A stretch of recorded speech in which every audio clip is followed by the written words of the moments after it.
Hey everyone, welcome to another podcast. Today our guest is Michael Konstantaras, a dedicated dog trainer whose business is built on a foundation of strong branding and an unwavering commitment to customer service. With years of experience and a proven track record, Michael has helped countless families transform their relationships with their pets. But don't just take it from me. Here's what a client said just 5 days ago in one of his fantastic reviews. Mike was amazing. He explained everything in detail and the psychology behind why he does what he does. He helped us and our pup to make our pup feel safe with us in our home. I could not be more grateful for Mike's help. Within 15 minutes, our dog was calm and listening. It felt like a new, safe, and happier pupper in our home. I would recommend Mike 10,000 times to everyone needing help with their dog. He was gentle and loving towards our pup and really just wants the best for the dog in the end. This is just one of so many reviews that Michael has created over the years running his business.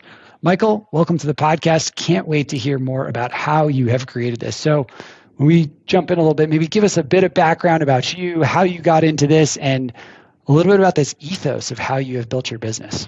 Thank you. Thanks for having me, Garth. I appreciate and I'm honored to be here. Well, I think I'm entering now my 14th or 15th year working with Barkbusters as a dog trainer, but I've always been in business for myself. In my 20s, I was an insurance salesman. It started off with a small agency with 2 or 3 partners, made myself a partner by the time I was 30, sold out of that, and then got into the restaurant world, which I always had an interest in from when I was in college working as a bartender and stuff. So I've always kind of had that customer's always right mentality going back to just my early days as a bartender and waiter when I was a younger guy. And I've just really kind of carried that over throughout whatever business I've ever been in. But especially now when I'm dealing with dogs and such an intimate thing, getting in people's homes and they're entrusting us with their family members.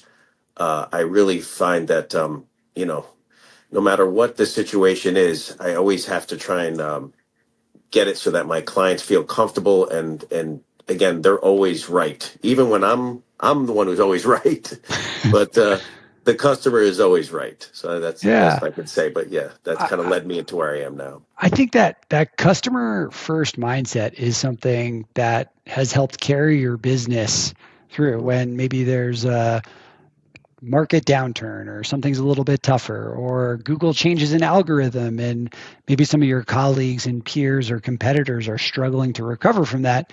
Your business has always been incredibly solid. And I think one of the things that we really have pointed to, part of that success, is this customer first mindset. So what does that really mean to you, and how does that play out in interactions day to day? Well, with what we're doing with working with people with their dogs, I mean, there's so many different ways to do this, and everybody's going to have an opinion, and even the people that are hiring you will sometimes try and tell you how to help them. But someone told me a while back, and I think it was one of my fellow trainers, Patrick Logue. He said, "Do you want to be right or do you want to be rich?" I think it was him. Somebody told me that, and it's nothing that nobody's ever heard, but that always kind of stuck with me. So I don't always have to be right with things. I just want to make sure that everybody's comfortable and that whatever message I'm trying to deliver and get the people to do, I'm doing it in such a way that it's never demanding and coming across as condescending or like talking down. I just want it to be a very easygoing thing and try and keep everybody as happy as I can. It's really hard, really, really hard. And I have to swallow my pride a lot when I do this. But again, ultimately, the goal is just to get the client to be happy, get the dog and the client to be happy. And then I think in the long run, all these little ego trips or, these little, if you just kind of let them put your ego aside, it'll really pay off in the long run. Yeah. I mean, I'm sure it's not just about getting rich, but it's about having the best outcomes for that customer and the service that they want. If they're happy and they feel like it's being a productive session, they're probably going to get a lot more out of it and sort of carry that forward into the The, future too. yeah, the money side of it will come naturally if you're doing everything else properly. I So mean, that you that's just the final end reward. But yeah. over the years we've known each other, you've told me that so many times, and you've given me a whole bunch of really good examples of ways that you have always deferred that type of outcome to make it right with a customer. And so Yeah. how do you go through that calculus, or and give some of our listeners some very Mhm. clear ways that that has played out for you? Hmm. Well, if they're listening from a dog training perspective, or I guess with whatever business, if you're a service type business, um, hopefully as you're getting more experienced, you could start to pick out and see little signs if clients aren't really buying into what you're selling them or what you're trying to tell them, and you're not forcing it on them. But if you happen to miss it and someone comes back to you and says, hey, I'm just really not happy with this service, or I'm not happy with you, or whatever the reason is, or the technique, or whatever it is that you're showing or telling me, um, certainly you want to try and fix it or correct it, but I wouldn't force it. And if I'm ever presented with, look, I just really prefer some sort of a refund, um, I don't really ever give partial refunds. I just give full refunds. And that's something maybe not everybody would agree with.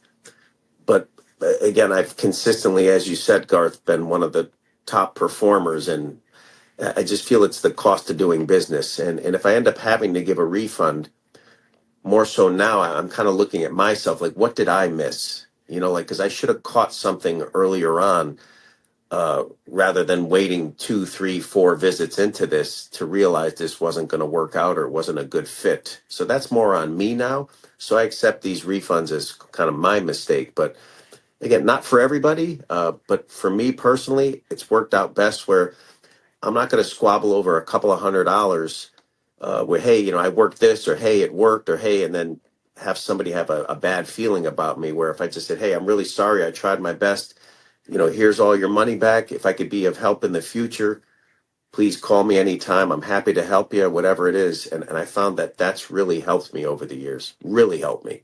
You've told me a story about one of these where you met with a client and they weren't sure if your service was the right fit. And I think you had already taken payment from them.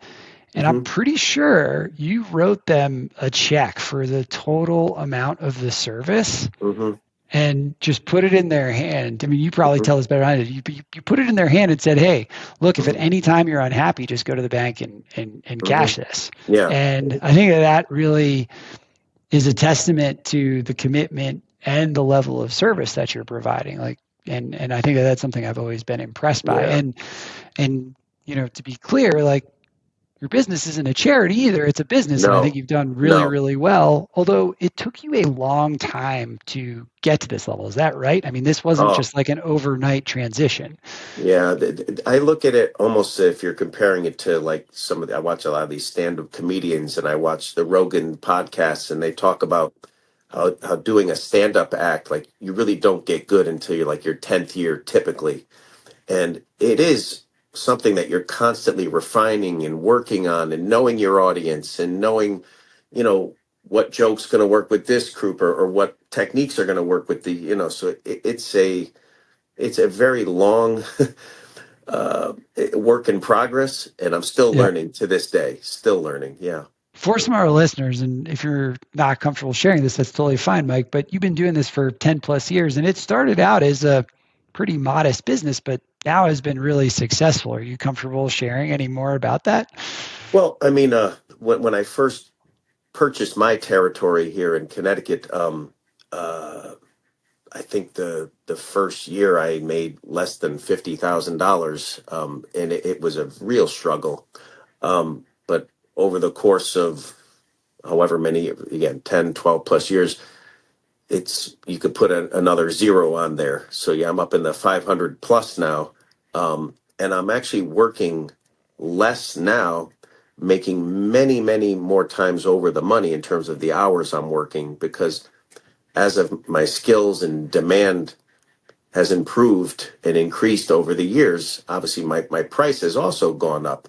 And I've always kind of tailored my price to my demand. Like I don't say over market myself digitally and try and put this big presence out there and put a big price tag on myself if I can't deliver what that price is worth. Okay, I feel like my fee has really slowly increased over the years, rather than coming out of the gate with, let's call it limited skills or limited things to offer, charging this big price point, not being able to deliver, and then coming up with these bad feelings. So I think yeah, it's been really nice having my income steadily and gradually increase over the years, but I felt like it's been a slow, steady build, rather than trying to just charge some significant fee for something that I really wasn't Yeah. worthy of. Yeah. Well, I appreciate you sharing that. Not everyone is comfortable doing it, but I think what's really important, and I want people to know, is like this strategy has been a really important part of getting you to where you are today.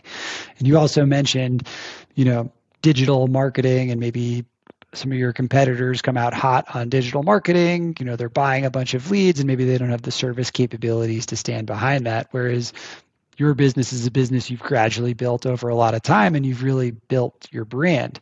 And I think, sort of gets me to another really good question, is that a lot of these digital marketing and paid marketing channels can be a really powerful tool, but your business has gone beyond that in such a different way. And so, what strategies have you used to sort of solidify this stream of more organic and non-paid leads for your business? Yeah, trust me, I'm kind of probably very late to the game, getting into the digital marketing world. In fact, it's killing me to actually have to spend money on digital advertising now, to be honest with you, because I never have had to. Well, like, Um, hang on, let's just say that again for everybody. It was like, when, Mike, when did you start spending on, Google AdWords or a Meta year, ads a year ago? So year like, or two. I mean, like oh, any real money. I mean, like I think I had a $250 budget with Google for a couple of years for the past, and then like maybe a year ago, year and a half ago, I maybe upped it to $1,000. So nothing that much. right. Yeah. And that's crazy. And so, Mm. what have you done in your market and what has let you Yeah. keep that so low for so long relative to so many home services companies? Well, I mean, I was always taught from the beginning, certainly with the dog training, that you want to encompass all areas, not just focus on one way to get business. Like there's marketing veterinarians, there's obviously some sort of digital or print advertising, just word of mouth and referrals, and then getting quality reviews like the one you just read. That to me has always been one of my bigger forms of advertising, is just the good word of mouth, and reading not just 5 stars, he was great, but like a real true story. Like if you go in and look at however many reviews I have, several hundred, very few of them are a couple of lines. Most of them are very personal and long. And I really took a long time. I worked hard to get those. And I think that the detail and that's in these reviews are really what, I guess, stands me out from others. Yeah. Yeah, I mean, if you're going shopping on Amazon and you're looking for something and you pick the slightly cheaper one and you look at the 1,000 5-star reviews, they're all like one line. And yours are not like that. I'm not comparing you to that at all. I mean, yours are in depth and meaningful. So, what is your tactic to get those? Because that just doesn't happen by accident. Like, you must be doing something to get those, and your team must be doing something to get those. So, tell me a little bit more about that. Early on, and to this day, in fact, to maybe one even my very recent reviews, I've always offered my services, whether it was to a veterinarian's office, to their staff, to the vets, a neighbor, a friend, a family member. I'm not always about, I have to get paid for every time I go do a lesson. For me, the payment is certainly early on was maybe trying two new techniques and strategies with training, but the payment was, hey, I'm going to do this person a really good job. I'm going to really help them out. And then I'm going to ask them, I'm not going to force them, but say, hey, don't write anything that you don't feel comfortable writing, but would you mind going on my Google page, my whatever, Yelp or Facebook or my website, and just writing some words? So I feel a lot of the reviews I've gotten, not all of them, but a good portion of them have been reciprocating my generosity of helping them. And recently I had a minor medical procedure done, and the word gets around in the office, hey, you're a dog trainer. And this has happened many times to me. And the nurse comes over, hey, I heard you're a dog trainer. Oh, I have this dog. And hey, where do you live? Oh, I live over here. I says, how about an early Christmas present? I'll come over and see you when I'm feeling a little better. And I went and helped him, and you wouldn't believe. I mean, look, if you do that once or twice, but you do that once or twice a month, for a year, for 2 years, for 5 years, for 10 years, and you watch how that starts to accumulate and just build up this really good vibe out there. So not just with these print reviews, but just the general vibe that I'm putting out in the world, I really feel like it just kind of it comes around. So You know, that's really been one of the most helpful things to me. I mean, to take it back to the beginning of the conversation, I said, one of the things I've always recognized in your business is that it has been so resilient to sort of the when Google changes their algorithm, or like what is in the past year, Performance Max has come out, all these new digital marketing strategies, and a lot of business owners have seen their businesses go up and down as these trends have emerged, whereas yours has been incredibly consistent. So I think that that's really one of those important strategies you've been pursuing, and it's a long-term strategy. And I think what's really interesting, you have to balance these out. Like if you're a new business owner, sure, you probably do need to spend more on digital than what you do, Mike, but you need to also be investing in building this sort of momentum behind your business and your brand. Um, Yeah, I so mean, look, even just I'm looking out my window of my apartment here as we're talking, and there's a sandwich shop literally right out the window here, and I see a guy one day coming over me with a big puppy doodle, a big one, and he's dragging him, and he says, excuse me," and I'm like, "Yes, sir. You're the dog trainer?" I says, "Yes, sir. How can you need some help?" "Yes." And I said, "Where do you live?" He goes, "Why, I own the sandwich shop here." I says, "Oh, I'll stop by tomorrow." So I went over there and talked to him a little, went to his house, never charged him a thing for this, which I very easily could have. He's in my neighborhood. Now this is a guy who's in a sandwich shop, dealing with lots of people every day. So now he puts my flyers in his shop.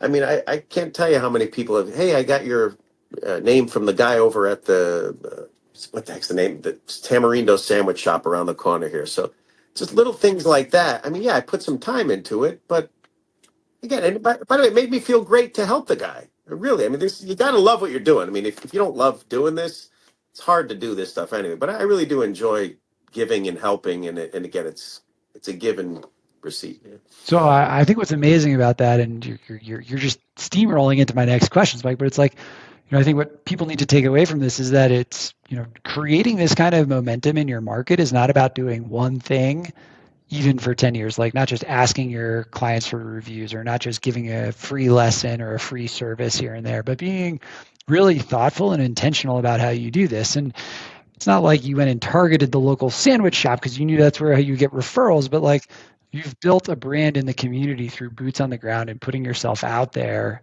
And I think that that's something that's really impressive. Has there been any other stories or moments where you're like, wow, that really was a turning point for my brand's momentum in the market? I mean, look, just really being extra thankful and appreciative, and letting people know, like when I'm getting in their house, certainly how it's I'm honored to be there to help you. I call them the next day. It's this constant, just good vibe. I'm not like you know what I mean? The alpha dog that's coming in your house to alpha everybody. Hey man, and I refer to myself a lot as Uncle Mike.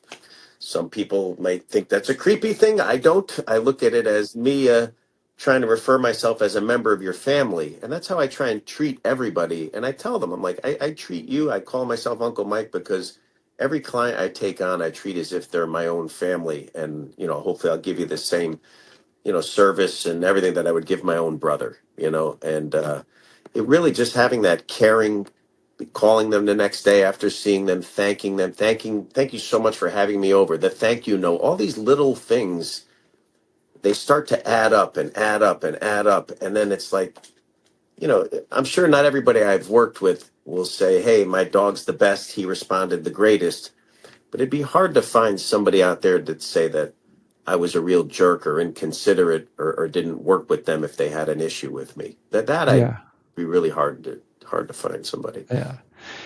Now, I think, a lot of business owners are always going to immediately ask, like, how do I take this that you're talking about and leverage that in my online presence, whether social media or blogs or videos, resources?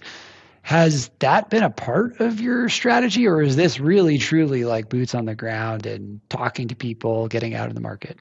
Yeah, I mean, I'm not a huge, I've never personally actively been on Instagram, although I have an Instagram that my partner Cassidy does some working on. But like in terms of social media now, what goes along with doing a lot of this giving and helping and this is that when, like, say for Facebook was what I would primarily use, if I'm putting pictures of dogs up, and then people will comment, hey, Mike helped me, hey, he looks like my dog. So like all these other people that I've done these solids for, I find that they're quick to comment on my postings. And also, if people are, hey, I need a dog trainer, like people put those kind of posts out, Yep. in my area.